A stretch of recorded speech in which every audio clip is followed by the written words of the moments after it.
Hello, dear ones. I guess I'll go live even without makeup because I want to say happy weekend and to give you this little gift that arises so often in my sessions, which is the value of ritual.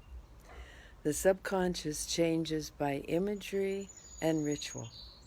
So if you want to shift something, negative self judgment, imagine giving it to the angels, or write it on pieces of paper and burn it, or bury it, or find a symbol for it, a, a twig, something from nature, and take it to the river or the lake, or somewhere where there's water and toss it in.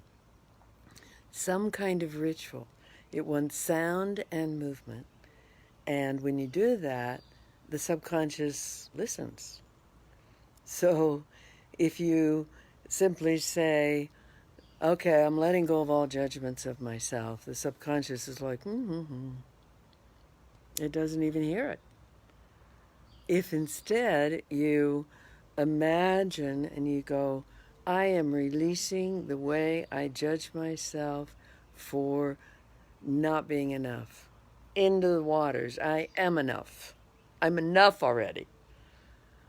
I release my judgments about not showing up the way people want me to. I show up as me. That's enough. I release my judgments that I really should put on makeup before I do Facebook Live. Well, some things are harder to release, but obviously I'm in the process. And that's all that matters, that we're in the process of letting go of judgment. Because if we're witnessing that we're judging, we're one step away from judging ourselves. And I feel that's a lot of what we want to do. We do it with ritual, we do it with journaling, we do it if we walk and we kind of contemplate our life. We're witnessing the patterns rather than being the patterns. And over time, if you do enough of that, you start building a core self, a strong inner self.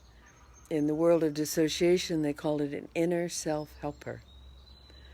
You build a part of yourself that's able to stay on duty for you and keep reminding you that being perfect is not required. Being perfect, out the window. If we were perfect, you'd be done and you'd ascend. So now we know perfection is not an option.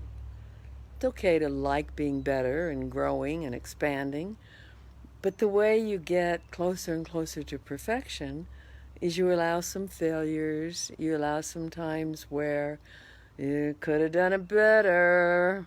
Yeah, and you will. If you keep giving yourself the opportunity to do it, you'll do it better, and you'll do it better, and you'll do it better. Yeah. It's a given.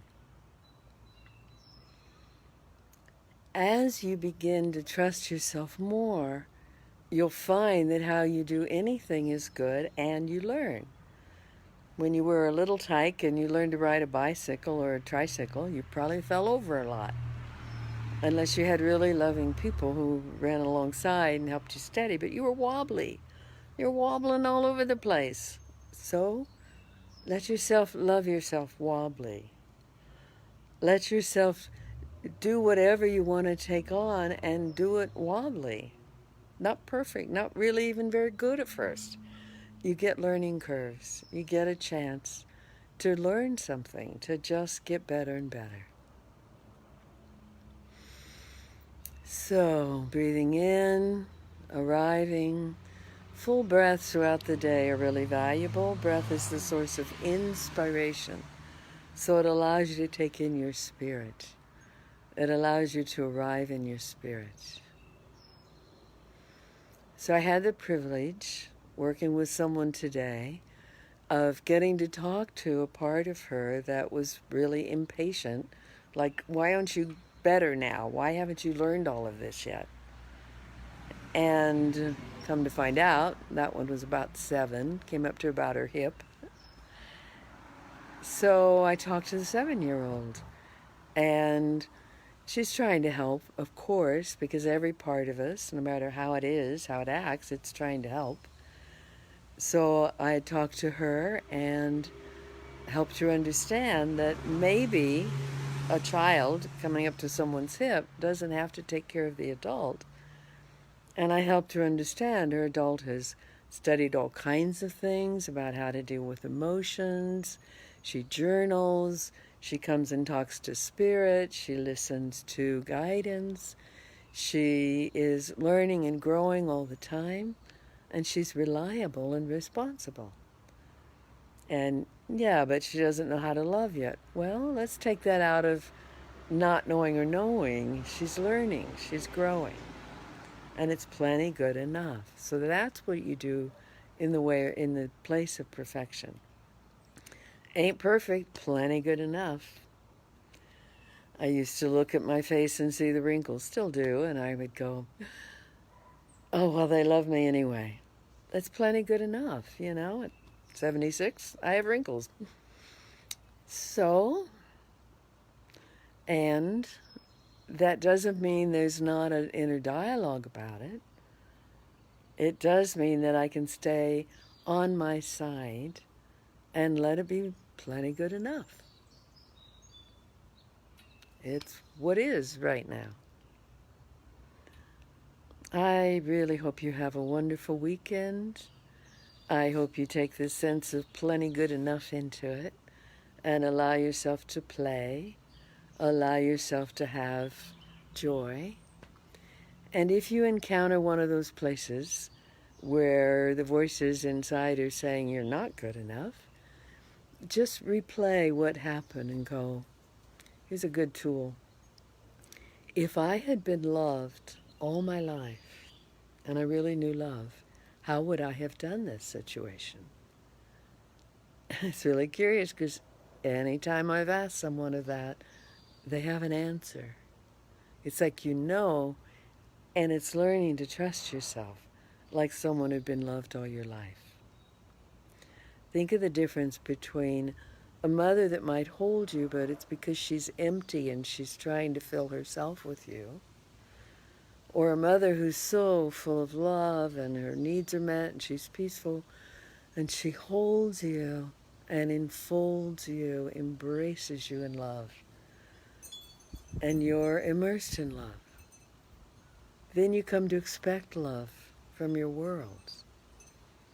So you meet situations with love. If you meet situations with love, you meet them imagining you'll be loved. It'll be a fine. You don't, it's different because when you haven't felt love, you come going, am I okay? Or is this okay? Or is that okay? Is this person okay? You're wanting someone to let you know it's okay to love who you are and what you're doing. If you'd always been loved, you'd already love that. So you wouldn't come needy. You wouldn't come looking for approval. You would come with, here I am. You'd be open to the adventure of the moment. Because in that peacefulness of a mother's arms, where the love is unconditional and lasting, you develop the ability to be in now, to just rest. So many of us never had a place we could totally rest. So gift yourself a lot of nice moments of rest. That's why I'm sitting on my porch swing, resting, swinging in the late afternoon southern sun, taking care of me. May you take care of yourself a lot this weekend. You deserve it. You always have. Treat yourself as if you'd always been loved. Just pretend. Make it up. Fake it till you make it. As if you'd always been loved, love yourself this weekend. Blessings. Bye.